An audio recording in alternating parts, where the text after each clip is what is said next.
Phase Zero bonus episode number 18. It's finally the Guardians of the Galaxy Volume 3 episode. I'm your host, Brandon Davis, joined today by Jenna Anderson. Hey, everybody. I just got out of my showing like less than an hour ago, so these are the freshest possible reactions I could have. Let's do this. Oh, look at that. Look at that. We got special guest host Cam Heyward on the show today. What's up, everyone? Thank you for having me. I had to bring I brought my son with me, so I had a pretty cool interaction with that. I can't wait to hear about that experience. And that's quite a nice shirt you got there. I got to shout it out. The comic book tee looks good on you. Yeah, Jim hooked me up in jail. Yeah, it's crazy that he works in the mailroom down there when he's on, out of his cell. Jamie Durack is here today.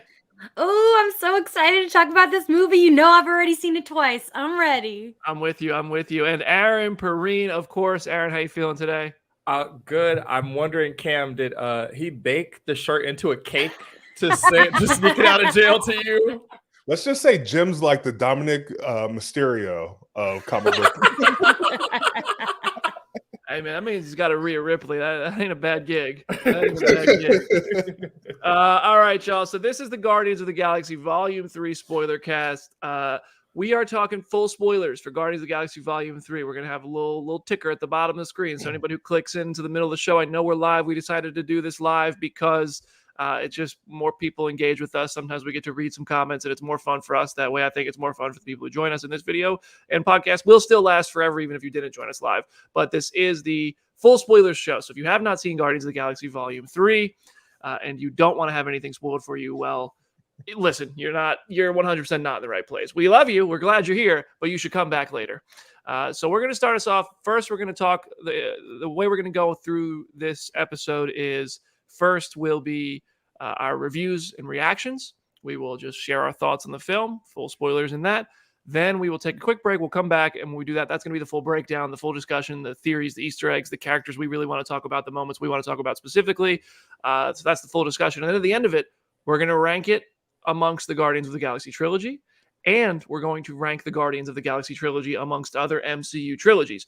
So stay tuned through the whole show for all of that. First of all, though, Jenna has not had a chance to share her thoughts on this film, while Jamie, Aaron, and myself have talked at length on Phase Zero episodes previously. So now it's Jenna's turn, fresh out of the theater. Go ahead, Jenna. Kick us off with your review of Guardians of the Galaxy Volume 3. I was so thankful that in the grand scheme of things, I went to this movie by myself, because I could just be like this sobbing little gremlin in my theater seat, and like nobody around me had any idea who I was. I cried at every single Rocket flashback sequence, like without fail. And then by the time we got to him and Lila almost in heaven, I like thought I was going to pass out. Like that's how sad I was and how overcome by emotion I was. I cannot believe that this movie exists. I cannot believe the beauty and just the emotion and the heart and the way that it fits all of our expectations of what we thought this movie was going to be, but it also completely subverts them and does something completely different. I am just like shell shocked. I cannot wait to watch this so many more times. My one thing was the runtime felt a little long as I was watching it. It might have also been that I knew we were going to record this and I was like, man, I hope my showing gets out in time. But I know I'm already going to rewatch it on Sunday. I'm going to rewatch it so many more times. I feel like by the more times I see it, the more it's just going to fly by. I'm so thankful this movie exists. Yeah, the second time I watched it, I definitely liked it more, but I'll save my thoughts for a moment here. Cam, what did you think? Wow, I loved it. We were watching it, and at first I I was very scared about taking my son in. Let's get this straight, because like, I felt like everyone kept telling me, you don't want to bring your young ones to this. This is kind of, mature.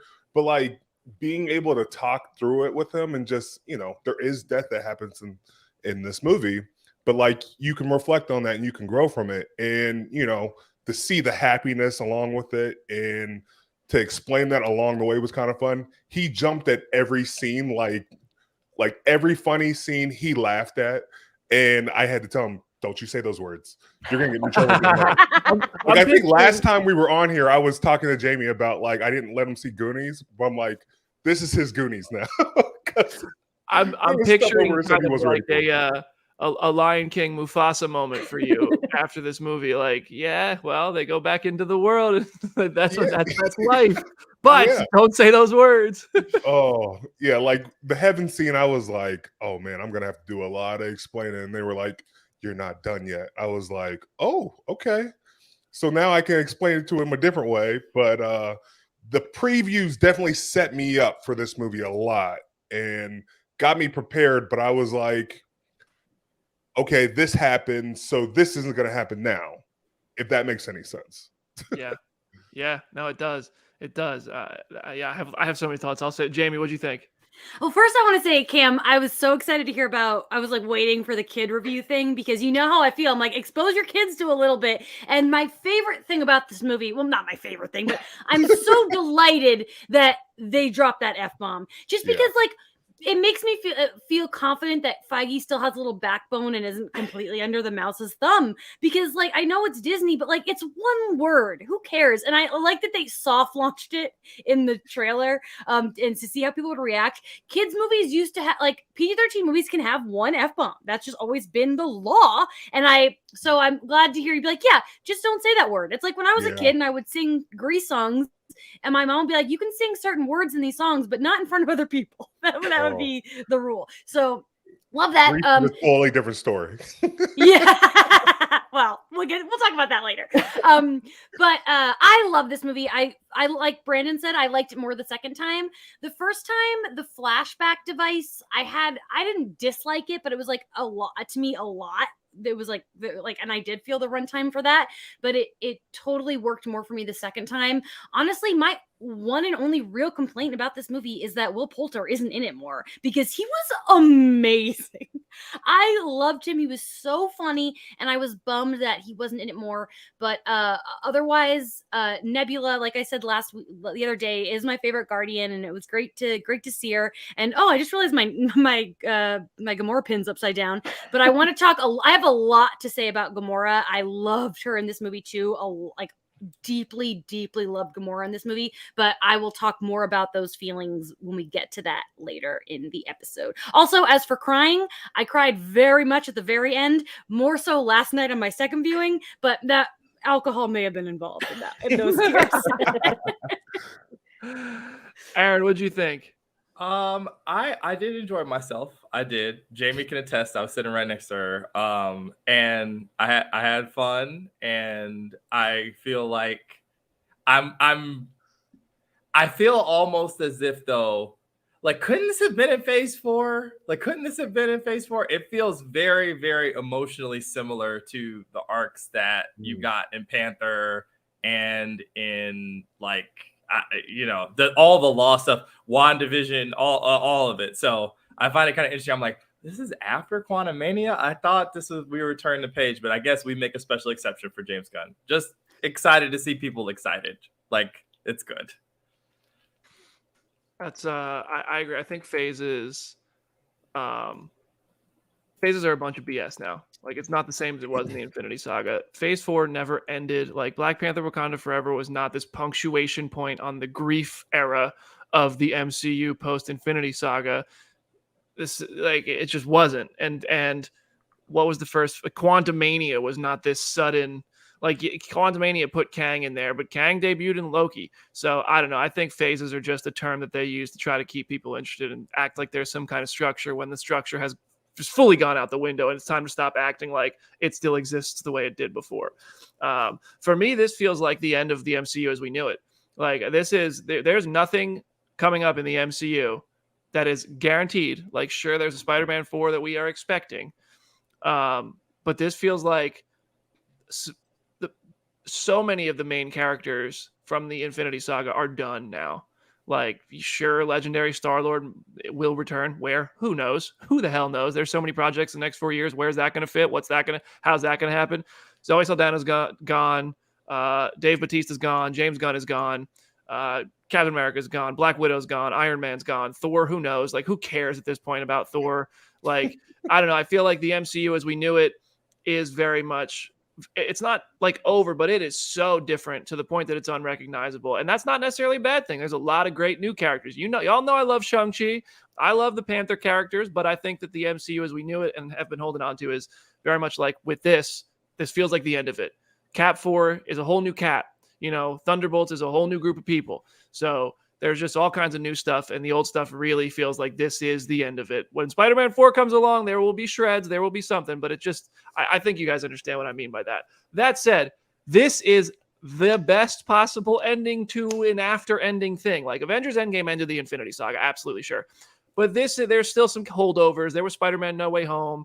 There was Black Widow, and then there's this, which feels like the actual end for another thread in that very interwoven story. And I thought it was brilliant. Like, I thought this is the best way to end the trilogy. I thought it was genius. I thought Peter Quill going back to Earth was genius. And I think that this trilogy, I think these movies are the most accurate reflection, at least from my perspective. I bet everybody has a different perspective on this. But from my perspective, I think the Guardians of the Galaxy movies, even though it's told through the lenses of a tree and a raccoon and aliens and one half human God man, they're the most accurate reflection of life as I know it. I think that the first movie is about, I grew up as a 15-year-old, I wanted to see Iron Man and I thought I wanted to be Tony Stark. But in reality, I'm Rocket Raccoon and Star-Lord.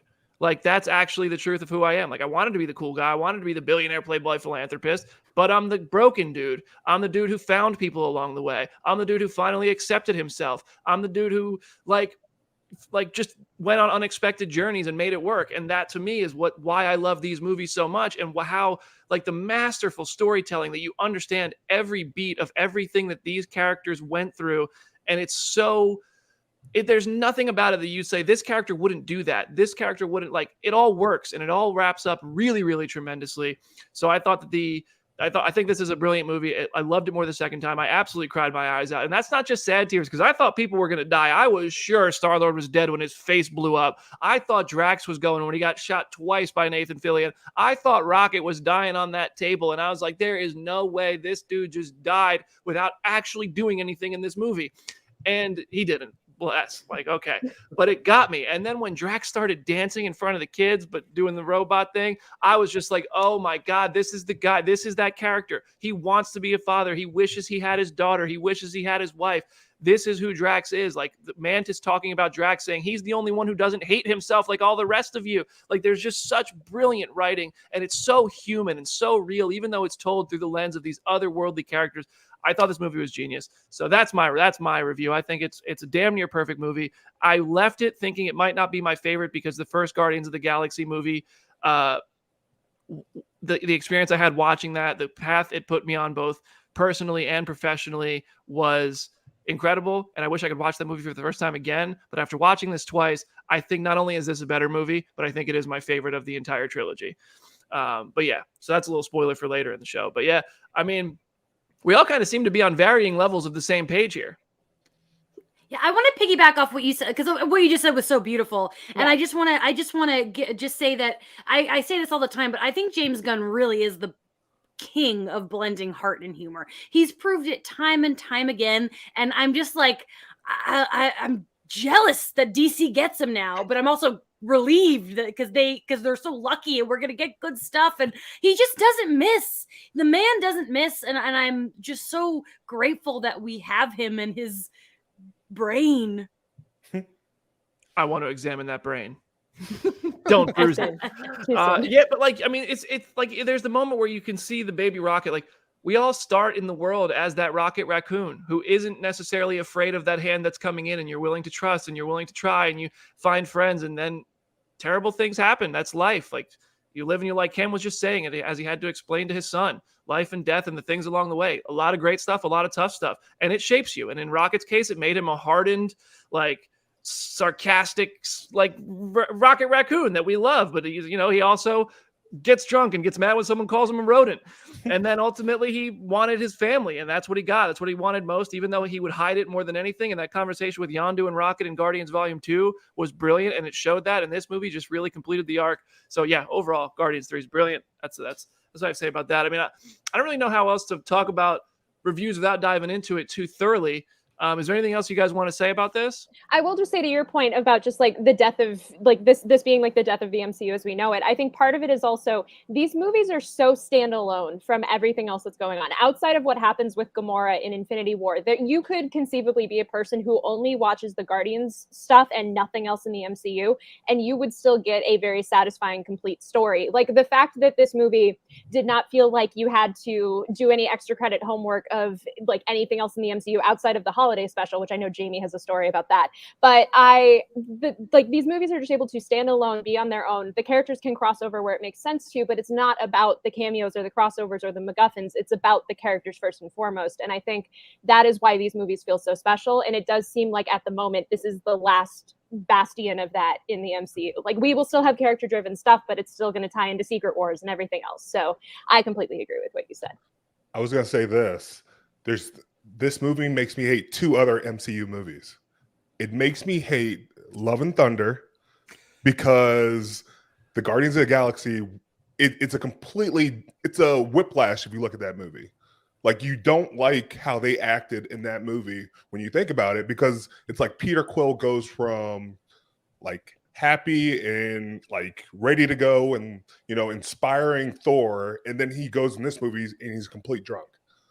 And so I'm like kind of thrown off by that, but then I have to explain Eternals to my son because I'm not going to let him see a sex scene in the MCU. So sex scene. I don't know if this is a sex scene. 2 Barbie dolls. Because like my son said to me, he was like, it was kind of scary when I saw the big robot head, and I was like, oh, that's from Eternals. And he's like, could that happen in real life? I'm like, no, it's not real. But he's like, that could happen. And I was like, nah, you're okay. We're okay. We're not going to have that. But I loved it. It was a great time. There was so much like you could take from this movie, and just the character arcs were unbelievable. If you look at like 1, 2, and 3 without like the appearance, like I guess Infinity War would count, but like everything else I will just like discard. Yeah. I mean, it's also what you said to me yesterday. This movie has so much heart. Yeah. Like every character feels like they have so much heart. Nebula is such a dick the whole time. And then all it takes is Drax saying, well, why didn't you ask? And it's like, well, look at that. Boom. Look at it. It's just like, if people would just talk to each other, like we all have our walls, but like, I don't know. This just feels like the most human story in the MCU. And it's like also like literally the least human of all of them. But I feel like, I don't know. I really connect with it in that way. Does anybody else want to say anything before we move on to the Cam saying that it made him like Thor less. It made me realize like it made me like Quantumania less, which is who knew that was even possible for me to like that movie less. But part of it is because I think Quantumania looks terrible, and I was so impressed. Guardians, the CGI, it looked so good. It was so textured. Just that opening shot of baby Rocket's eyes into adult Rocket's eyes, like that, like. I was just so impressed with how this movie looked. And I was like, I just don't understand how we went 2 movies in a row so drastically, like the CGI looking as different as they did. And the whole movie, I was like, man, I'm just so impressed with everything. I'll say one last thing. If you look at, we're talking about all these different things. We didn't even talk about the soundtrack. Yes. The fact that we had Earth, Wind, and Fire like play Reasons in a fight scene was unbelievable. And then I got Beastie Boys twice in Chris Pratt movies. Like they were using it, but I loved it, and it was a great hit. The song at the end. What was the song they used at the end of it? The Dog Days Are Over. Yeah. So good. Yeah.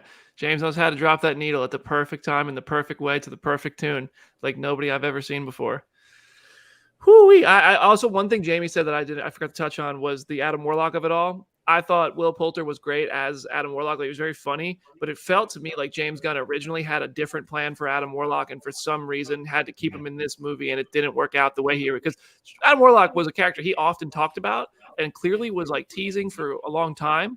And then I felt like he was just kind of he felt kind of out of place in this one, in a sense. Maybe it was the plan all along, but I just felt like Adam Warlock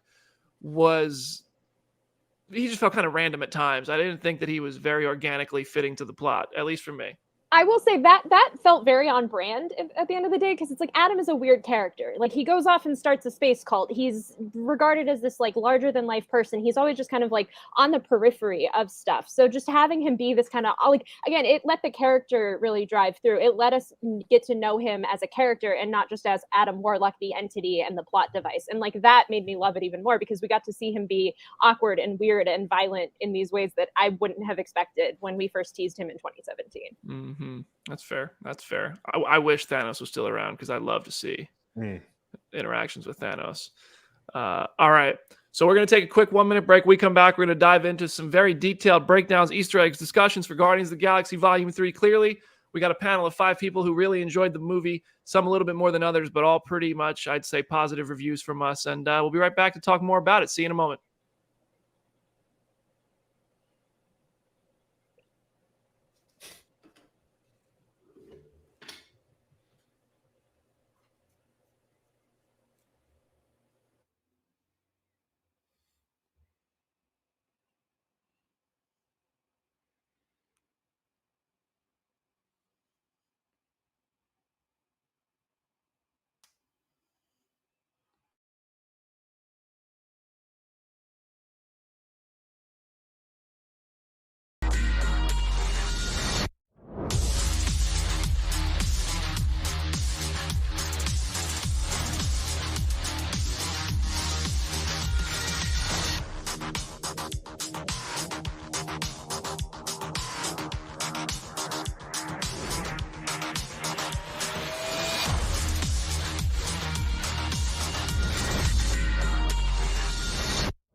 Welcome back to the Phase Zero podcast, bonus episode number 17, 18, whatever bonus episode number it is. It is the Guardians of the Galaxy Volume 3 bonus episode, and right now we're about to dive into some really detailed spoilers. And I thought it'd be fun to start with some of the surprising cameos and roles from people that we saw in the movie, many of which are James Gunn's friends and family, in a sense. A lot of Suicide Squad people. I thought I somehow was still surprised. I don't know why, but had no problem with it that Jennifer Holland popped into the film. I forget her character's name, but she was one of the whatever. I don't even know what to call those people. But when she got shot in the leg by Gamora, I cackled, like screamed, laughed the same way she screamed. She got my biggest laugh both times with that reaction getting shot. Aaron also lost it. I think Jennifer Holland is so talented. Like, she's just so good on Peacemaker, and for her to show up in a Guardians movie and be in there for 5 minutes and get my biggest laugh in a Guardians movie, like, that's impressive, girl. Good for you. If you put anything reminds me of the SpongeBob fish on my screen in front of me, I will laugh. It's just the rules. And I immediately looked at Jay. We both just dying laughing. Everybody's like looking around like, who the heck was that? And I'm like, turn around. My leg. Nathan Fillion was in there. Nathan Fillion was originally Wonder Man in a poster from Guardians of the Galaxy 1's set, which never ended up making it into the film. Now Yahya of Abdul-Mateen II, of course, is Wonder Man. So Nathan Fillion was one of those security guards who I thought for sure killed Drax. Did y'all think Drax was dead? 1,000%. And then Yeah. I was like, what a No. weird way to go. I don't know. Also, Nathan Fillion was supposed to be in 2 because I think when like Ego's like ooze was going across the planet, like Earth was supposed to be having like a Wonder Man film festival or something, and so it was like all the different posters of him. But so I'm glad we got this because he was hilarious in this, and I loved like the weird tardigrade suits that they're all wearing. Those were just very cool. Cam, you He thought talked to Drax- me about that suit, and it's interesting. You should check out that video on the site of him talking about the suit because it's funny. He's like, it's like a lot, but also I'm looking at like Karen and Zoe and Dave, and they had I can't complain in front of them. So that full interview Jamie did with Nathan Fillion is it went up on the Phase Zero YouTube channel this morning. Highly recommend going to check it out. Cam, you thought Drax was dying? Yeah, I thought he was dying, but I'll just say this: James Gunn hires his friends and family. It's pretty similar to Coach Tomlin hiring all brothers and siblings. So I'm all for it, man. Like, he knows how to cast well, and like, I think it's really cool seeing Michael Rooker show up in everything he's in. Even like when he dies, it's like, oh, we can still sneak in Michael Rooker right here. Here's the thing: like, it's not like he's working with people who don't deserve to be there. He's working with people who are talented, who do a good job. And if I were to ever like leave comic book, I think this would be illegal. But if I were to ever leave comic book and start my own website, like, I'd absolutely want to work with the people I know I like working with and do a good job and I can trust. So it's like, that's just what he's doing. Like, if I were to host another podcast, I'd want to host a podcast with people I like hosting a podcast with. also, all directors do that. I don't know why people give James Gunn a hard time for this when all directors do it. Ever heard of a little duo called Martin Scorsese and Robert De Niro? I mean, I just don't under. And also, I think it's funny that the internet gets mad about Jennifer Holland in a way that they've never gotten mad about Sean Gunn. Sounds sexist to me, internet. Yeah, I mean, I definitely can see the clear difference there. I don't see anybody complaining about Sean Gunn ever. But when Jennifer Holland shows up in Black Adam or Peacemaker and then shows up in Guardians 3, of course, everybody's got to pitch a fit, but that's ridiculous. That's the bitchy little internet. Daniela Melchior she was Ratcatcher 2 in the Suicide Squad, played Uda, the pinkish orangish lady, purple, whatever she was in the Orgo thing. Tara Strong, Miss Minutes herself, was the voice of Mainframe, who was previously voiced by Miley Cyrus. Very small role, but I also, the second time I watched it, I was paying attention to that. I was like, that does sound like Miss Minutes. That does sound like Miss Minutes. Judy Greer, who was once Scott Lang's wife, is the voice of War Pig. I didn't know this until just now when I was reading the breakdown, and I can't believe I missed this fact. That's not even the craziest one. Get to the next one. Yeah, I added the next one, and I was like, wow, because I saw his name in the credits, and I was like, who? And so I just looked it up as we were sitting here, and I was like, wow, okay, because Pete Davidson was the blob that Mantis let out of the cage that she is like scared by, and it's like, of course, he found, like, with Suicide Squad, he found a way to put Pete Davidson in here, and that was just great. Can we talk about Mantis being so adorable that she was afraid she might have upset that blobbish sheep-looking thing? That she was like, I was scared of something behind you. You are really cool. I was like, yo, that's me. Anytime I say something that I feel like might have hurt somebody's feelings, I'm just like, oh my God, I meant the other person, but you're like the best. I'm so sorry. It's like the George Kittle thing you talked about. Yeah. Yeah. Dude, okay, we've all been there where you say something that you absolutely don't mean anything mean by it, but it actually is a thing that hurts somebody's feelings. And like 7 years later, out of nowhere, you're like, oh my God, remember that thing I said? Like all this thing, like, I wonder if they're not thinking about it anymore, but it popped. Your brain is just like, here's a little treat. Here's a little treat for you. Remember that time you were accidentally a dick? All right. Groot, I actually want to talk about something. At the end of the movie, Groot says, I love you guys. And everybody laughs because it's like, oh, okay, it's like We Are Groot. He said something else. To me, the way I see that is like James Gunn welcoming the audience into speaking Groot. Like, I think he said, I am Groot in the room. And if you don't speak Groot, you heard I am Groot. But I gave think me chills. I know. Oh my God. When I read read this before we started, I like almost started crying again because that is the perfect analysis. I'm accepting like no other read on that scene. That is brilliant. Because the scene that leads up to it is Gamora. She can suddenly understand Groot.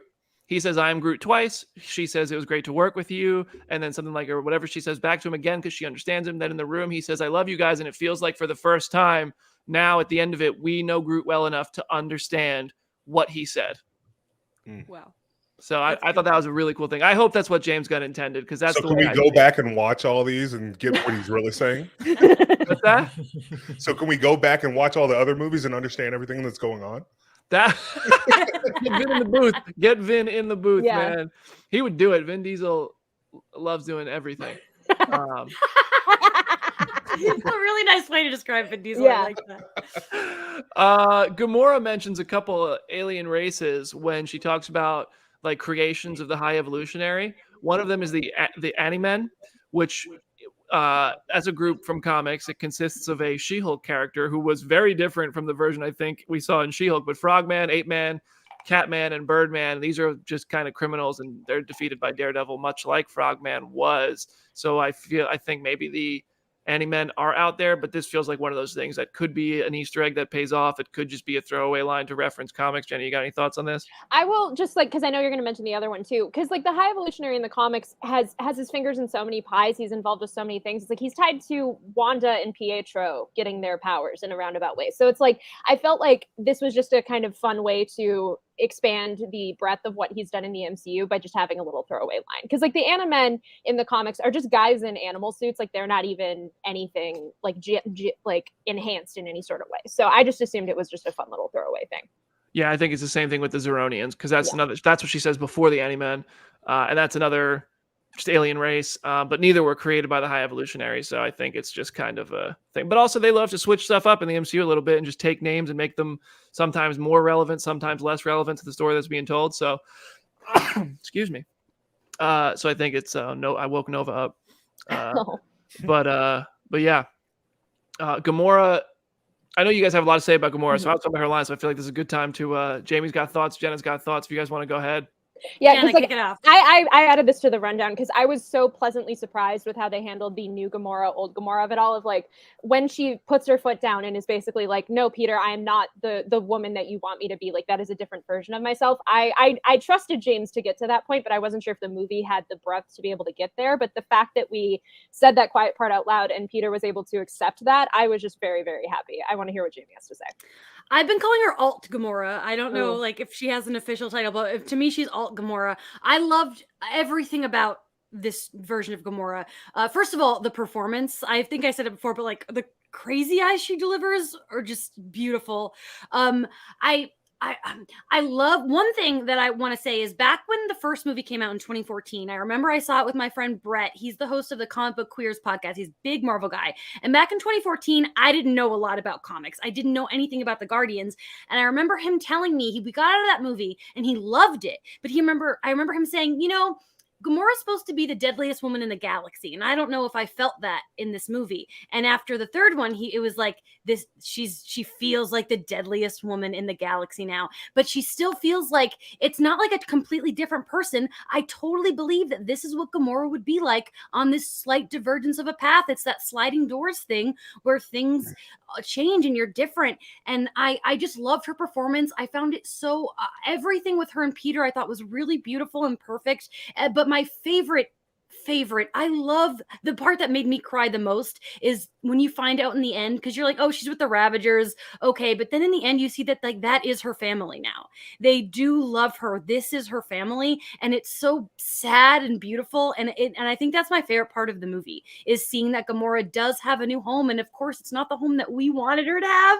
It hurts our heart, but she's happy and she's good. And the moment where she says to Quill, I think we would have been fun. All of that. It's just, I'm getting chills again. I'm going to cry again. I just loved everything about that. Yeah. Them not working out. I thought going into this, they were going to end up, putting Gamora and Star-Lord back together.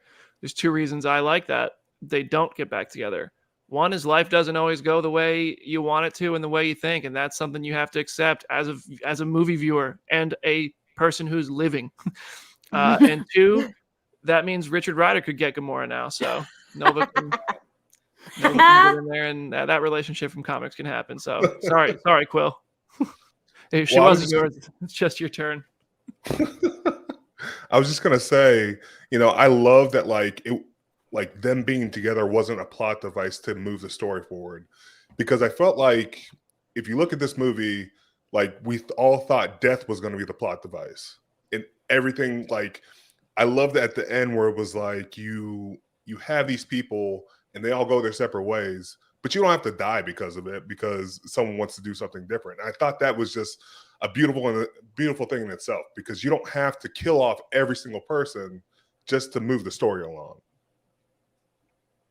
Yeah, the fact that this had a happy ending, shocking to me. Like, shocking to me. Look at the end of the final shot of Guardians of the Galaxy Volume 2 is Rocket with a tear in his eye at Yondu's funeral. That shot of Kraglin in Guardians Volume 2 screaming out the window while the colors of Agord are flashing over Yondu's funeral. Like, I still to this day, if I watch that movie and I watch it with the full context, Sean Gunn's performance right there in that moment just gets me every single time. And this instead has Drax slowly start bobbing his head and then start dancing with everybody. And Rocket is dancing with Groot, and like nowhere is a party.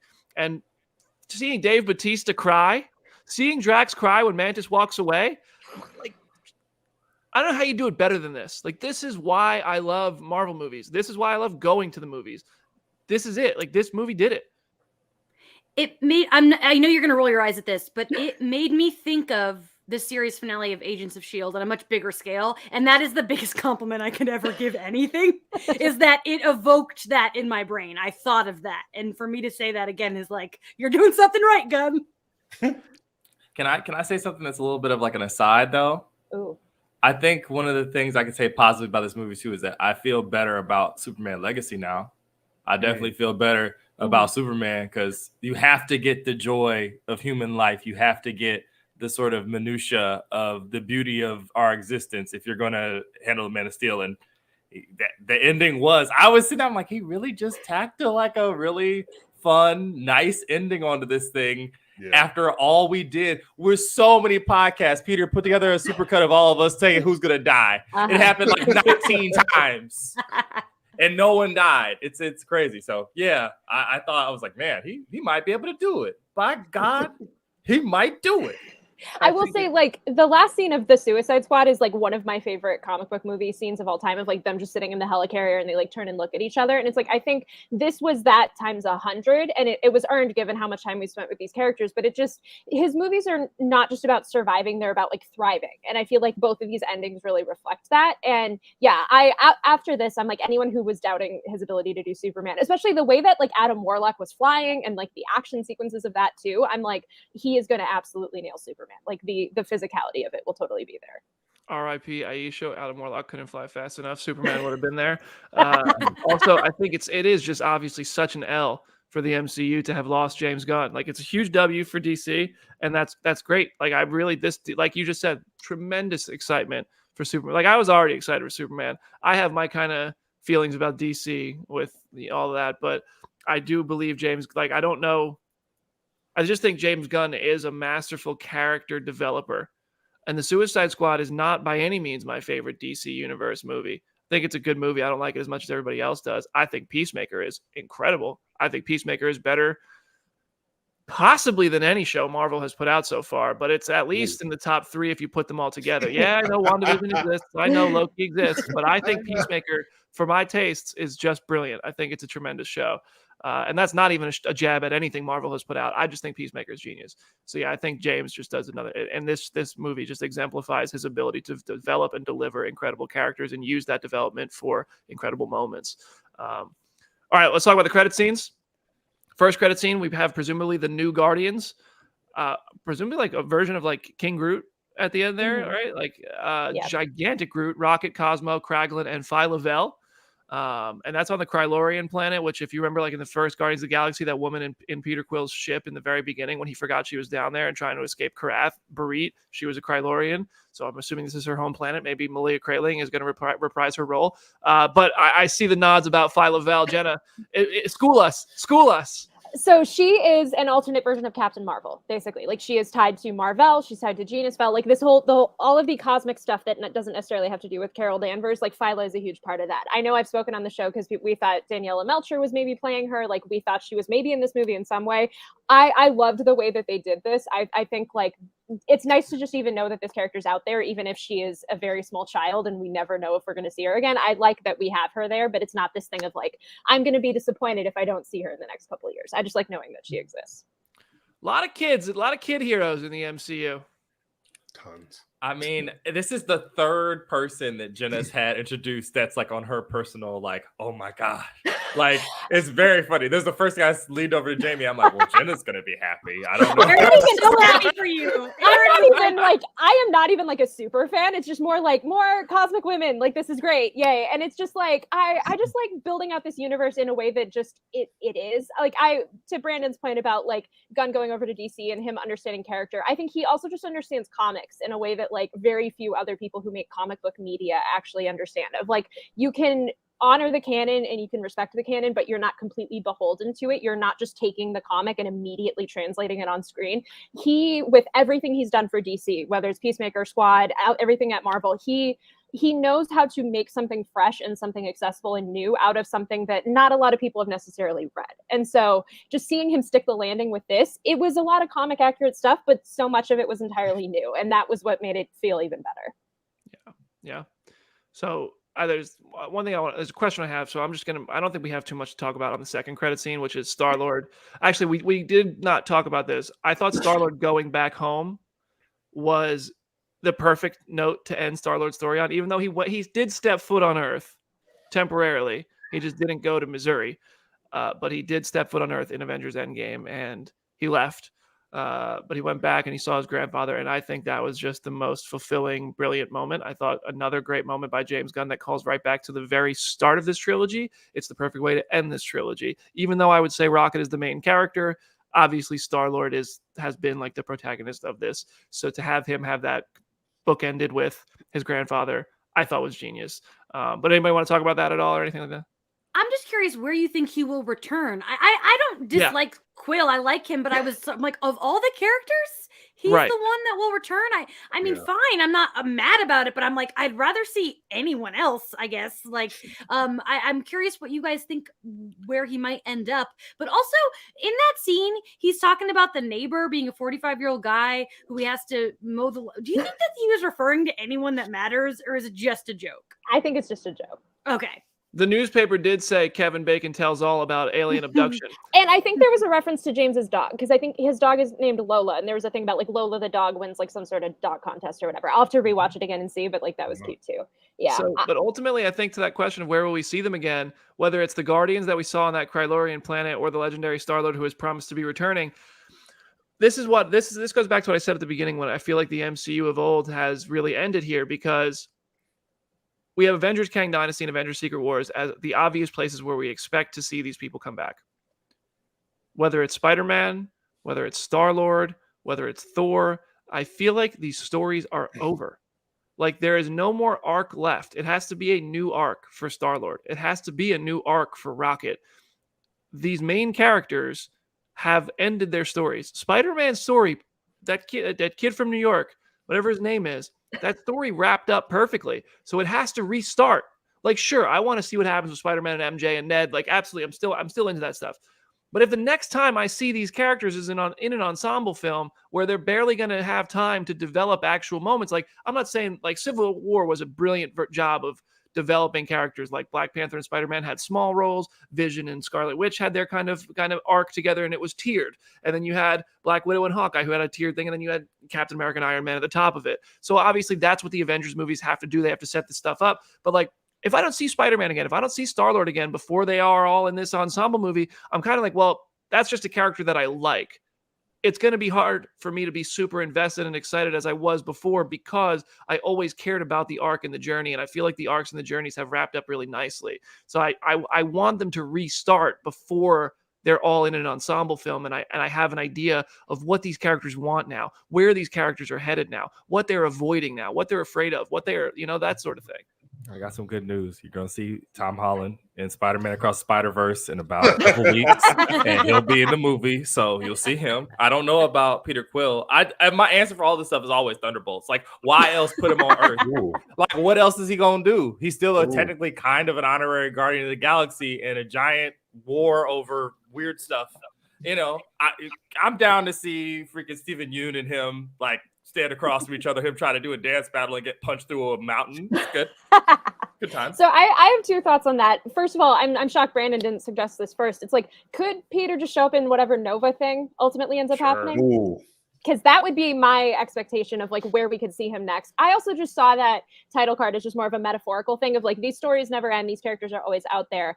That being said, the way that they wrapped up Mantis's arc, I really, really want her on the Avengers now because there's comic precedent for it. She's like a very powerful Avenger in like the Bronze Age 80s run.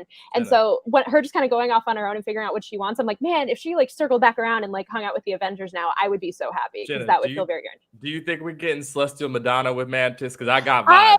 I got big vibes of that. That would be so amazing. Like I would ascend out of the theater because that is her kind of like peak form in the comics. So if we touched on any of that, that would just be so wild. But I could trust them to do it.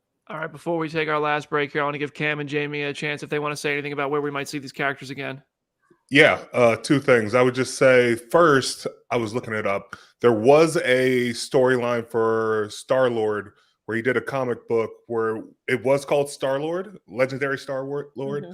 And I think he had a love interest with Kitty Pryde at the time. So you could get some X-Men right then and there. So there's your crossover right there. But then I think the other thing was Secret Wars is so different where it allows the ensemble to jump in wherever they are. And so you don't have to build on plot lines as big as you would doing an ensemble where it's like everybody's at the same place, everybody's all over the place, and you just combine them all together, and everybody's like, oh, shoot, we're on the same planet. Let's go for it. Yeah. Yeah. I mean, Secret Wars seems like the obvious place where we're probably going to see everybody. And I hope we do. Yeah. I want everybody in there. I just want to check in with them first. I want a little bit of a trajectory update for all these characters before they're just thrown together for a mishmash Secret Wars dance. But anything else we want to talk about on deep dive, Easter egg front before we, and I'm sure we can talk more about this if there's something we left out. Oh, you guys. I got something. So I can't take full credit for this, but I was watching Screen Crush yesterday while I was like making dinner. And I kind of agree with Ryan Airy that I think that Rocket getting saved is a part of the Kang stuff. And this movie is kind of tertiarily related to like the multiverse saga. Like, because what if Rocket needs to be alive for Kang to succeed? Like he might need to be there. And that's why Lila is like, oh, you could go, you're not done yet. So go back down here. It's like it's also another one of those weird realms that we kind of just keep stacking up. Like we have like Ancestral Plane, Duat, freaking Valhalla now. There's another one in there too, isn't there? Like I'm not missing. It might be 5. So I feel like Rocket getting turned away is tertiarily like related, and they didn't kill the High Evolutionary, and letting the 2 eugenicists just kind of roam around seems a little bit weird too. Like, what if they just froze? I saw them blowing up the satellite as like kind of an indication that he died. Okay, well, but I don't know. He's gone. I don't know. I thought the same thing. I was like, the second time I watched it, especially because I knew that thing blows up a moment later, and I was like, well, Rocket didn't kill him, but like they did leave him to die. So like, what's the difference? Also, when they ripped off his face and we got the comic accurate red face, that was the most grisly thing ever. Like Cam, I'm so in awe that you took your child to this movie because just the visuals of some of this stuff was insane. I was like, just like, getting the comic accurate red face, I was like, yes, awesome. So that was like Cam covering his kid's eye was like me at the theater with my mom watching Wedding Crashers and shit. Like I didn't know what this movie was, and she's doing one of those. I was like, Mom, I want to see. All right, we're gonna take a 1-minute break. When we come back, we're gonna share our ranking within the Guardians trilogy and where the Guardians trilogy ranks among other trilogies. We want to thank Enterprise for supporting our show. Go to Enterprise and rent stuff. They're great, and we love them for supporting our show. Thank you so much. We'll be back in a moment.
Welcome back to the Phase Zero bonus episode about Guardians of the Galaxy Volume 3. We are running out of time here, so we're going to have to move through this a little bit quickly. This is the part of the show where we are going to rank Guardians of the Galaxy Volume 3 among the trilogy and the trilogy among the trilogies. Jamie, you're at the top of the screen. Great. Easy. For now, it's second for me after the first one. And that could very well change when I've seen it a million times. Right now I've only seen it twice. It's hard. But the thing about the first movie is that it just was when we realized, oh, the MCU can be anything. It's just such a special moment in time. So it's hard. But for now, I would rank the current one second. I ranked all four of them, included the holiday special. So second. Fair enough. Aaron, where are you putting this one? I got 3-1-2.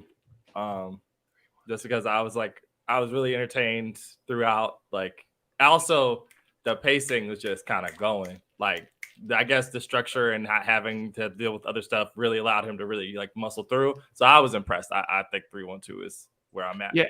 Every time there's a scene where you're like, okay, let's get back. Even if for a moment you're like, can we put the foot back on the gas? He does. Sometimes he does it with making you laugh, and sometimes he does it with some epic action or something. But he always puts it right back on the gas at the right.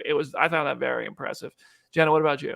I think I'm 1-3-2, but it is like such a hard thing because I rewatched these movies this past week for like the first time in forever. And watching one again, I was instantly transported to how I felt in 2014. Like, it just is such a core memory movie to me. And I tweeted at the time, but like after watching so much superhero genre content, it still felt like this breath of fresh air to me. Like, it is still a perfect movie. So 3 might usurp that someday, but at this point, I think that's where it is. But I still love 2. I rewatched it the other night and sobbed in a way that I hadn't previously. But I just love all of these movies so much either way. Yeah. Cam? I'm going to be different. 3-2-1. Oh, yeah. Okay. Unheard of, honestly. Yeah. No, I love this movie because it was like a grand finale and everything. But like 2 is just so different. And like the track at the end with the chain, Fleetwood Mac is a banger to me. And then you shine a light on Yondu even more. And I think that kind of that puts it above 1. I felt like they just kept building every single time. And then you just finally see the payoff in 3. Yeah, I love Volume 2. I think people hate on Volume 2, and I don't understand it. I think it's a really, really good movie. Like, flat out, it's entertaining as hell, but it's just flat out a good movie to me. The Yondu stuff, like you just mentioned, I love that stuff, man. I thought that was beautiful.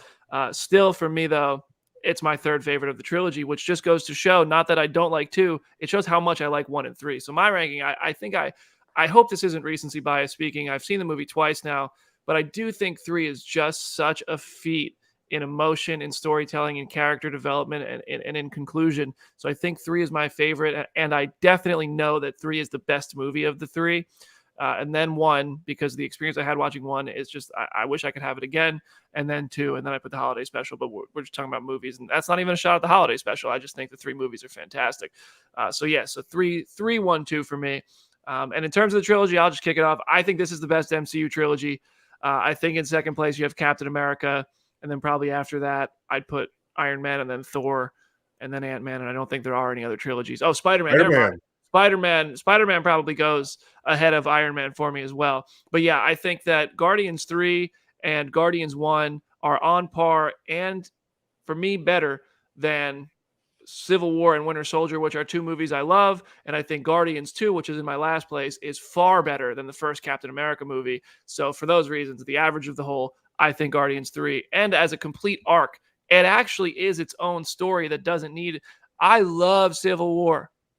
Everybody knows I love Civil War. Guardians 3 didn't need Iron Man and all these other things to make it great. It just needed the Guardians of the Galaxy. So to me, Guardians is the number 1 trilogy in the franchise. Spider-Man is fantastic as well. It's better than Iron Man. It's better than the rest. Ant-Man is down there. But and I'm not trying to shade anything, but I'm just being honest. Aaron, what about you? Okay, so I'm checking just to see what we have. Thor, does Thor count because there's 4 of them, or does it matter? Is that the answer? Just like the first 3 Thors, I guess. Okay, all right, there we go. All right, so I got Spider-Man, Cap, Guardians of the Galaxy, Iron Man, Thor, Ant-Man. Fair enough. Fair enough. Jamie, what about you? I struggle with this because I think it's such a good trilogy. I don't love the second one. I like the second one, but I don't love it. I think the way that I feel about it is that I love every single Guardian movie more than Cap 1 because I don't really like Cap 1, but I love Cap 2 and 3 both more than every single Guardian movie. So it's really hard for me to choose, but ultimately maybe my answer is just Spider-Man because it's the only trilogy that has Michael Keaton in it. So Cam. Okay, so we're gonna go Spider-Man, Guardians, Cap, Iron Man, and then Ant-Man. Yeah, Ant-Man fell on his face from the third one. We all know when Nova completes a trilogy, that's gonna be number one, but we're just not there yet. Jenna, what about you? For me, it feels like it feels like the first true trilogy. Like the intent and the creative control of it. It's as much as I love some of the movies in the other trilogies, as much as I love the Cap trilogy for what it is and the Spider-Man trilogy for what it is, I still think that this feels so unique on its own of having a singular vision and a singular intent, and it is not encumbered by whatever else is going on in the franchise outside of Gamora dying, which even then, as we said on Wednesday's show, James wanted to kill off Gamora anyway. But like you can still just watch this and feel like you're getting a complete story. Even with something like Ant-Man, where it is the same director, Ant-Man 3 is so tied to everything else that you kind of lose the plot a little bit. Whereas this just feels so wholly standalone in a way that like I feel like since like Christopher Nolan's movies, we haven't really gotten like this complete of a trilogy before. Ooh. It is the closest thing I'd say is like Iron Man had a very similar level of like, it wasn't the same director, wasn't the same writer, but it had two movies, and then it had an event movie, and then it had, the Iron Man 3. It feels similar to what the Guardians went through on a larger scale, but with the same creative control. So yeah. So all right, we are out of time for today's show. We have done the full hour here. If there's more you guys want to talk about, please tweet at us, drop a comment. Please subscribe to the Phase Zero YouTube channel. Watch the trivia video with the Guardians of the Galaxy cast. I haven't been as proud of a piece of content we've created on comicbook.com or on Phase Zero, and as I am of that video. I think it's like I texted it to my mom, and I don't do that. I was just like, Mom, watch this. I think you'll laugh. So I think you guys will get a kick out of that. If anybody has anything they want to say, I want to open it up. Otherwise, I'm going to wrap up today's show and just thank everybody for listening. Bunch of head nods from the panel here. We all enjoy Guardians of the Galaxy Volume 3. I love doing this stuff with all you guys. Thank you so much for a great show today. Thank you so much to Enterprise for the support. Thank you so much to the comment section who watched us live. And if you're listening to us after the fact, I hope you enjoyed Guardians of the Galaxy Volume 3. Please tweet at us and tell us what you thought, because we love hearing from you guys too. Have a great weekend, everybody, and we'll see you on Wednesday.